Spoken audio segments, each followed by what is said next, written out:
자, 안녕하세요. 중국 철학을 관통하는 하나의 단어를 얘기하려면 저는 주저함이 없이 저 성이라는 단어를 쓸 겁니다. 논어에 그런 말이 있어요. 오도 이리관지라고 내 돈은 하나로 꿰뚫는 데 있다. 이렇게 공자가 얘기를 하거든요. 그리고 공자가 나갑니다. 그게 이리관지를 줄여서 이제 일관된다라고 말하는데 그거를 뭐냐라고 물어보니까 나중에 증자가 증삼이 충서다. 마음을 바로하고 내 마음을 바로하고 이게 충성할 때 그 충자가 마음의 중심이라는 뜻이에요. 원래는 내 마음을 바로하고 그 다음에 내 마음같이 내 마음을 너같이. 그러니까 무슨 얘기냐면 너랑 같은 마음, 너를 헤아려서 그래서 내 중심을 잡고 주변 사람들을 헤아리는 것, 그것이 공자가 말하려고 하는 거야. 그게 바로 인이야. 이런 식으로 약을 팝니다. 근데 그게 공자의 뜻인지는 잘 모르겠어요. 근데 하나로 꿰뚫는 키워드를 잡는다는 거는 어떤 철학이든 공부든 어떤 사상을 배우는 데서 굉장히 중요합니다. 근데 중국을 전체를 일관하면 가장 핵심적인 거는 저 성이라는 글자고, 저 성품 성자, 저 한 글자가 제가 보기엔 제일 중요하고, 그리고 저 성에 이제 연결돼서 나오는 게 나중에 심이라는 문제, 그리고 이제 현실적으로 드러났을 때는 우리에게 가장 큰 영향을 주는 거는 효라고 하는 문제. 효라고 하는 문제. 그래서 그런 측면들이라고 보시면 되고요. 성이 나중에 이제 심으로, 나중에는 그래서 저걸 심성론이라고도 합니다. 심성론. 그래서 심하고 거의 같은 글자다 이렇게 생각하셔도 돼요. 나중에 신유학에서는 저 심하고 성학을 분리시키지만 중국 불교 그 다음에 원래 전통적으로는 심하고 성은 분리되는 글자가 아니에요. 그냥 같은 글자라고 보시면 돼요. 그래서 뭐 예를 들어서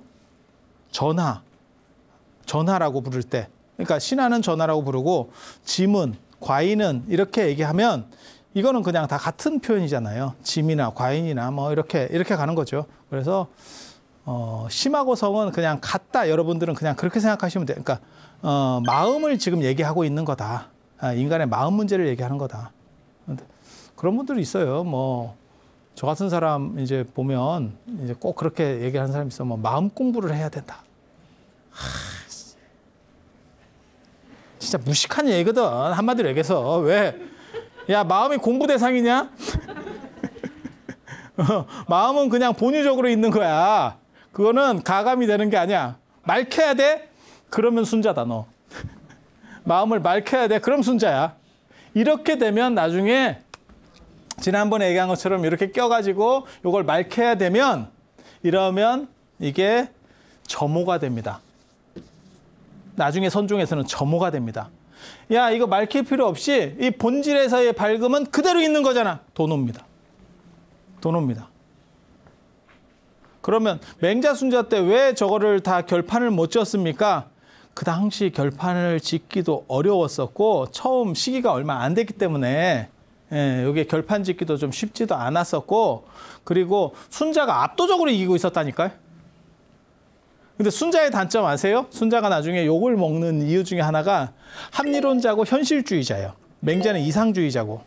그리고 지난 시간에 제가 그랬잖아요. 순자는 예를 강조했다. 예의, 도덕 이런 거, 현실에서 보이는 거, 제도적인 거를 강조했어요.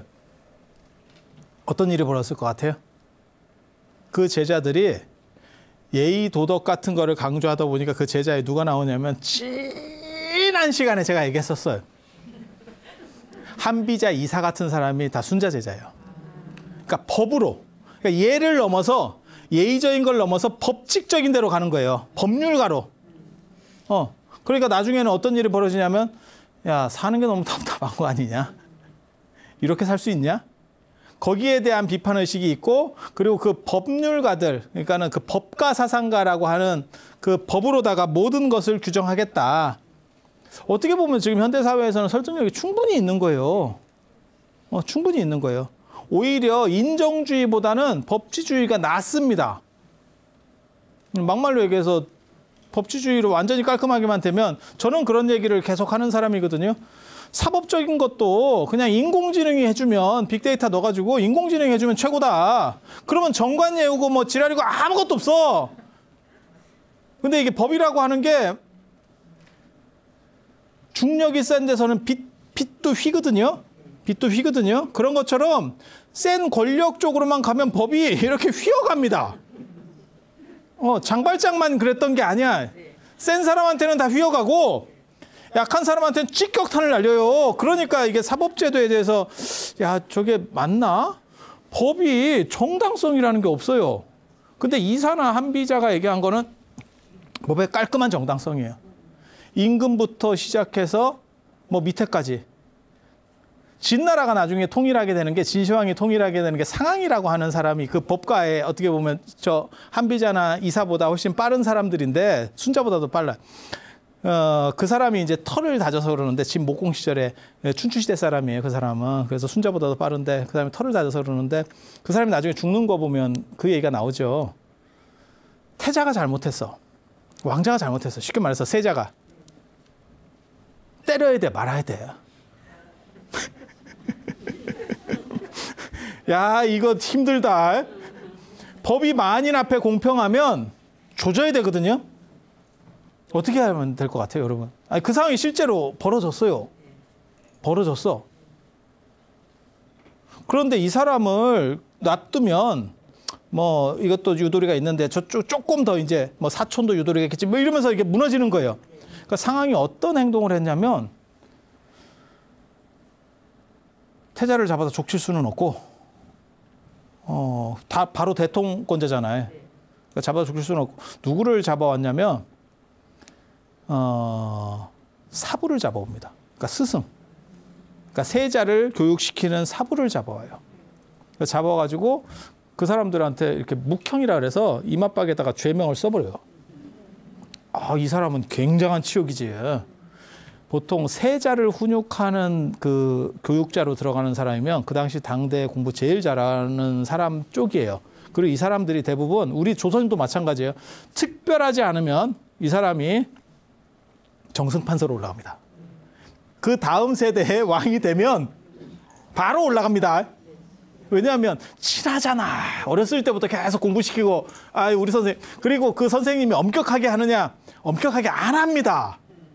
엄격하게 하면 미친놈이요. 그럼 나중에 이게 왕 되면 죽어요.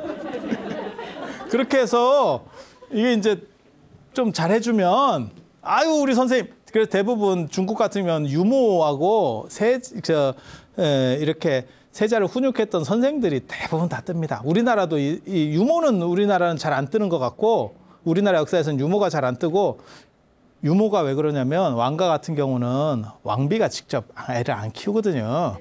그러니까 여러분도 그렇잖아요. 애완견 이렇게 키울 때 보면 두 종류가 있지. 자식이 데려다 놔가지고 짓궂은 모든 거는 부모가 다 치우고 있고 자식은 가끔 이렇게 쓰다듬어주고 애 목욕이나 한번 시켜주고 아이고 내게 이렇게 하는 집이 있어. 야 그렇게 키우면 진짜 이쁘지. 근데 그거 있잖아. 뭐 싸고 이러면 갑자기 비닐 꺼내가지고 비닐장갑 쓰고 이거 뜨끈뜨끈할 때 이렇게 근데 그게 보통 어려운 일 아닐 거예요. 진짜. 그러니까 이쁠 때 이쁜 거지. 그래서 왕가에서 애들 키울 때는요. 그 부모가 안 합니다. 당연히 아버지는 왕이니까 바쁘니까 가끔 이렇게 딱 보고 이렇게 하는 거고. 그러니까 도요토미 히데요시가 뭐 자기 아들 조선 사신이 왔을 때 뭐 오줌 싸고 이러니까 옷 버리니까 뭐 이랬다. 이 정도만 해도 그건 굉장히 훌륭한 사람들이에요. 자식한테는. 근데 왕이 뭐 그런 거 하나? 그런 거에 대해서는 굉장히 딱 하는 거고. 왕비도 마찬가지예요. 뭐 그 왕비가 기저귀 빨고 그 물티슈로 이렇게 닦아주고 있겠어? 다 밑에서 젖도 안 물린다니까. 그러니까 유모가 있다니까. 유모가 다 하고 뭐 이렇게 하는 거죠. 그래서 그 유모랑 정이 많이 들다는 거죠. 살아보면 그래요. 부모님이 바빠서 예를 들어서 뭐 할머니 손에 컸어. 할아버지나 할머니 손에 컸어. 그러면 더 커서도 걔를 그쪽 할아버지나 할머니를 따르고 뭐 이런 경우들 있잖아요. 그런 거 생각하시면 돼요. 그래서 유모 권력이라는 게 굉장히 커요. 그리고 어렸을 때 공부하기 싫은데 거기서 이제 엄격한 선생 만나면 나중에 그 사람이 대부분 안 좋습니다. 뒤끝이 안 좋습니다. 내가 왕 되면 그때 쫑크 준 것 내가 진짜 내가 가슴에 맺혔다 이러면서 하는 경우들이 있고, 이제 그때 후하게 좀 해주면 아유 우리 선생님 이러면서 좋게 이제 가는 거예요. 이해가 되시죠? 근데 그거를 막 이렇게 세자를 못 때리니까 딱 맞박에다 이렇게 써놓으니까 그 사람 입장에서 자존심 더럽게 상하고, 내가 잘못한 것도 아니고 상황 입장에서 그런 거죠. 네가 잘못 가르쳐가지고 세자가 저렇게 행동을 했으니까 너를 조져야 된다. 왕족을 조질 수는 없으니까 이렇게 얘기하는 거예요. 가지고 자기 맞박이 이렇게 써지니까 이 사람이 어떤 행동을 했겠어요? 공부시킬 때마다 그놈을 씹은 거죠. 공부는 안 하고 그 조금만 그 사람 얘기 나오면 이제 씹는 거야. 그러면 이게 세뇌가 돼가지고 원래는 그게 나한테 쓰려고 한 게 아니고 너한테 쓰려고 하는 거였었어. 이렇게 계속 얘기해주면 기분 나쁘죠. 그래서 그 사람이 나중에 실제로 왕이 되고 나서 상황이 죽습니다. 아주 비참하게 죽어요. 다 찢어져가지고 이렇게 짝짝짝짝짝 이렇게 거열형이라고 그래가지고 이렇게 동시에 수레에다 이렇게 묶어가지고 동시에 딱 출발시키면 쫙 하면서 이렇게 탁탁탁탁 이렇게 분리되는 분리형. 근데 그걸 뭐라고 사람들이 얘기하냐면 그 형벌을 상황이 만들었어요. 그래서 사람들이 비웃으면서 뭐라 그랬냐면 지가 만들어 놓고 지가 잘렸어. 이렇게. 그게 중국의 인정주의라고 하는 거거든요. 그러니까 어떤 생각하면 사실은 법에 걸려서 죽는 거는 이게 공평하기만 하면 문제가 없어요. 근데 현실에서는 그렇지 않다니까요. 그리고 지금 현실도 마찬가지. 근데 동아시아 전통에 이 중국이나 우리나라 전통이 특히 더 아는 사람에 대해서 이렇게 봐주려고 하는 게 있어요. 이게 관계 문화라고 하는 거거든요. 중국에서는 관시라고 하는데 관계 문화인데 이런 게 오히려 저는 안 좋다고 생각해요. 개인적으로는. 그래서 국가가 건전하게 돌아가려면 뭐 보합해 평등하다, 법치국가다, 대통령도 탄핵될 정도다. 그러면 모든 사람이 똑같이 인공지능이 판단하면 똑같아요. 사람이 판단하면 절대 똑같을 수가 없어. 이게 맹자도 그랬다니까. 네 자식하고 남의 자식도 구분 못한다. 네 부모하고 남의 부모도 구분 못한다. 이런 거는 잘못된 거다. 공자도 그런 얘기를 한다고요. 논어에서 보면 어떤 사람이 와가지고 우리나라는 굉장히 우리나라 사람들은 굉장히 도덕적입니다. 그리고 정직합니다. 이렇게 얘기하죠. 그러니까 왜 그러느냐 그랬더니 아버지가 양을 훔치면 자식이 신고하고 자식이 양을 훔치면 아버지가 신고합니다.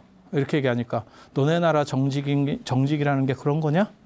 우리나라는 그렇지 않아. 이러면서 공자가 뭐라고 약을 파냐면 우리나라는 자식이 훔치면 아버지가 덮어주고 아버지가 훔치면 자식이 덮어줘. 이런 식으로 얘기하는 그게 인정주의거든요. 그래서 오늘날까지도 우리나라 현행 사법제도에 뭐가 있냐면 부모가 자식 알리바이를 잘못 얘기해 줬을 때 그걸 크게 범죄로 삼지 않습니다. 그리고 가족 관계에서 진술은 크게 신빙성이 없어요. 왜? 우리는 그냥 덮어주는 문화이기 때문에 뭐 자식이 뭐 잘못해가지고 뭐 어떻게 들어가게 생겼어. 그러면 그냥 위증을 해버리거든. 내 자식을 위해서라면 그냥 위증이 막바로 나옵니다. 막바로 나옵니다. 그래서 지금 그런 상황인데 그걸 뒤집어 엎으면서 법치주의를 만들어서 결국 진나라가 통일을 했어요. 그 상황이라는 사람이 기틀을 다지고 나중에 한비자 이사가 거의 뭐 털을 해서 결국 진시황이 통일을 하게 되는데 그 계통이 전부 다 저 순자 계열이거든요. 순자 계열이에요. 그래서 그런데 그 진나라가 오래 갔느냐? 불과 15년 만에 진나라가 끝났죠. 그러니까 법치주의라는 건 저런 거야 라고 하면서 유교에서 뒤지게 공격한다고. 그래서 중국에서는 법이라는 것보다는 인정. 이게 오늘날까지 내려오는 거예요. 우리도 그 영향을 받아서 인정주의죠. 그렇지 않나요? 얼마 전에 누가 그러던데 불교적으로 보면 뭐 이 사람이나 저 사람이 다 평등해야 되는 거 아닙니까? 이치적으로는 그렇지. 하지만 현실적으로 동아시아에서 내 자식과 남의 자식이 평등할 수는 없습니다. 그렇지 않아요? 그래서 부처님 오신 날도 그렇지만 제일 그나마 기도들을 열심히 할 때가 입시 때예요. 입시 때. 그때 스님들은 그렇게 이제 얘기를 해주죠. 누구를 꼭 부처님이 꼭 해서 이렇게 성적을 올려주는 게 아니고 모든 사람이 자기 영향력을 잘 발휘할 수 있도록, 그리고 그렇게 기도 올리는 사람이 안 쪼리고 자기가 평소 실력을 최대한 100% 발휘할 수 있도록. 왜냐하면 사람이 컨디션 문제나 이런 것 때문에 실력을 못 발휘하는 경우들도 있으니까. 그래서 그렇게 하기를 기도하는 거다라고 말을 하지만 실제로 그 안에 내포 의미에는 조금 더 빼줬으면 이라고 하는 생각이 있는 거죠. 그게 없으면 입양일 겁니다. 그리고 입양을 해도 오래 살면 그 생각이 있을 거예요. 그게 인간이 아닐까요? 모르겠어요. 근데 저런 식의 사고방식이 방금 제가 말씀드린 사고방식이 철저하게 유교식 사고방식이에요. 그래서 이 순자가 비판을 받게 되는 게 뭐냐면 진나라의 어떻게 보면 지배 이데올로기가 순자 계열이라고 보시면 돼요. 그리고 그렇게 망하게 되면 이쪽이 너무 망하면 순자계는 타격을 받죠. 타격을 받죠. 나중에 이제 제가 그런 얘기 해드리겠지만 중국에서 기가 막힌 경우가 있었어요. 수나라의 지배 이데올로기 비슷한 게 천태종이거든요. 근데 천태종을 만드신 분이 천태지의 스님이라고, 지자대사라고 수양제한테 이렇게 호도받고 그래요. 수양제를 보살개도 주고 그렇게 하는데 굉장히 친했던 거예요. 수양제가 왕 되기 전에 진왕일 때, 그러니까 황제 되기 전에 진왕일 때부터 친했거든요. 그런데 수나라가 망했을 때 천태종이 무사합니다. 보통은 전 왕조의 지배 이데올로기, 그러니까는 고려가 망하면 불교가 같이 덤팽이로 넘어가는 거거든요. 이해가 되죠? 도매금으로 같이 넘어가는 거예요. 구세력으로 해서. 그런데 천태종은 사실은 천태 지자대사는 무난해. 그걸 제가 천태 수업할 때 뭐라고 얘기했냐면 천태 스님이 복이 많아서 그렇다. 왜? 수나라도 몇 년 못했거든요.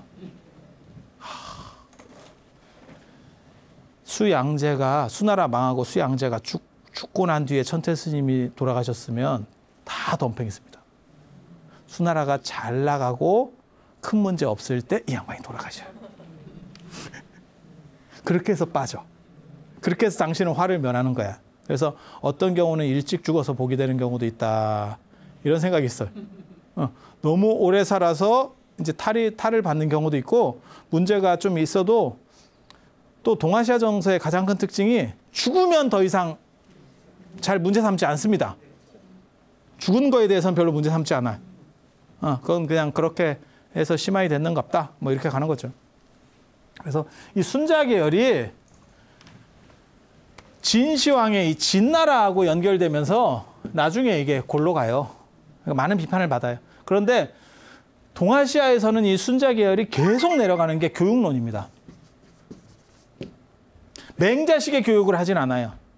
그래서 우리는 어렸을 때는 이렇게 원석같이 바위로 얘기할 수도 있고 뭐 보석으로 얘기할 수도 있고 원석 개념이라고 생각하시면 돼요. 그리고 이 원석을 다듬어서 다이아몬드를 만들고 이렇게 커팅하는 거 있잖아요. 보석에서의 핵심이 이 커팅이잖아요. 르네상스 시대 때만 하더라도 다이아몬드라고 하는 거는 진짜 가격이 쌌다. 이유가 뭐냐면 그거를 조각할 수 있는 방법이 없어요. 너무 단단해서. 기술이 떨어지니까. 그래서 조각이 최고잖아요. 뭐 루비도 그렇고 다 마찬가지잖아요. 원석이 비싼 게 아니고 어떻게 커팅했느냐.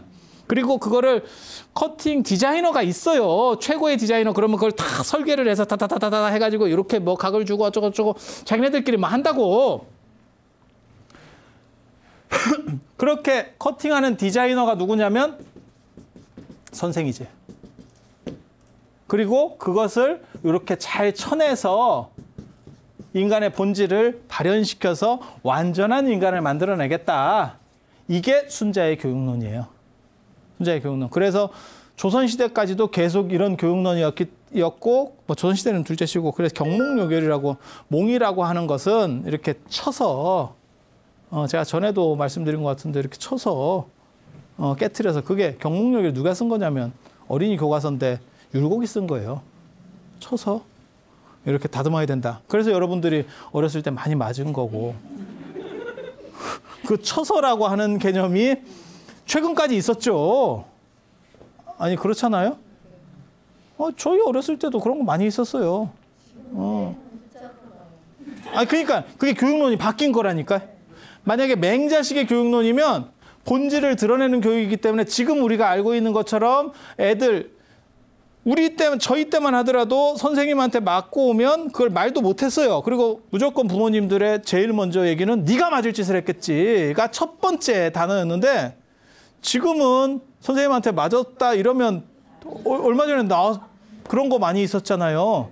수업 중인데도 들어가서 막 뭐 싸대기를 날리고 막 아니 뭐 따로 교무실에서 하는 것도 아니고 그냥 벌컥 열고 들어가가지고 싸대기부터 날리고 네가 뭐 그랬다며 뭐 이렇게.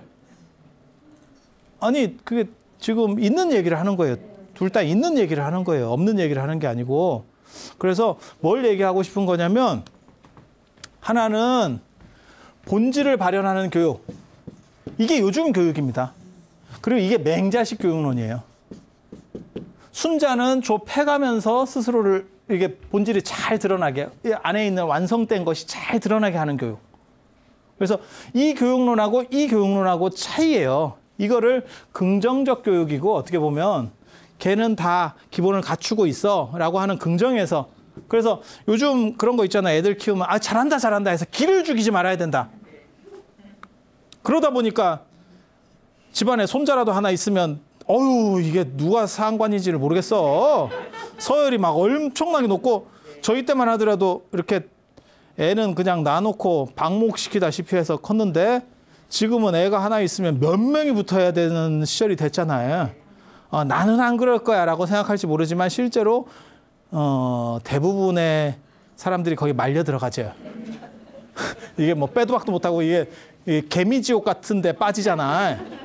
어쩔 수가 없어. 어쩔 수가 없어. 그래서 지금 현실이 그렇잖아요. 그래서 그 부부뿐만 아니고 약한 쪽으로 붙으니 그래서 제가 늘상 보살님들한테는 그런 교육을 시켜드려요. 독하게 해라. 독하게 해서 내 쪽이 아니고 저쪽 부모 쪽으로만 가게만 하면 1차로 먼저 길든 쪽으로 가거든. 근데 내가 이쁘다고 생각해서 제가 자기 손자나 외손자가 안 이쁜 사람이 어디 있겠어요. 다 이쁘죠. 근데 그거에 현혹돼가지고 그쪽에 잠깐 발을 담그는 순간 저쪽에서 발을 빼면 이게 인생에 또 다른 막이 펼쳐지는 거예요. 실수는 결혼 때 한 번으로 충분해요. 뭐 그런 거예요.